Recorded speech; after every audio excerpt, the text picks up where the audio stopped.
Be sure to read and follow the safety guidelines to protect your computer from potential damage and ensure your personal safety.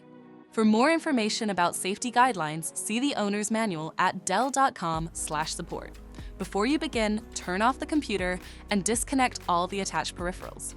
Before proceeding, ensure your computer is in service mode. To enter service mode, press and hold the B key on the keyboard and then press the power button. Now, the computer will boot up and the owner tag information is displayed on the screen. Press any key to proceed. The computer will emit 3 short beeps and shut down, indicating it has entered the service mode. Loosen the captive screws holding the base cover in place.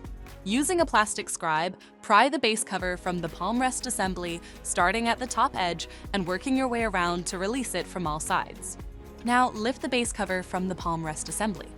If your computer is unable to enter service mode, disconnect the battery cable from the system board. To remove the fan on the Latitude 5440, identify it highlighted in blue. Disconnect the fan cable from the system board and remove the coin cell cable. Remove the screws securing the fan to the system board and lift the fan off the system. To reinstall the fan, identify its location highlighted in blue and place it back into the slot on the system. Secure the screws connecting the fan to the system board. Connect the fan cable to the system board and reroute the coin cell cable to replace the base cover.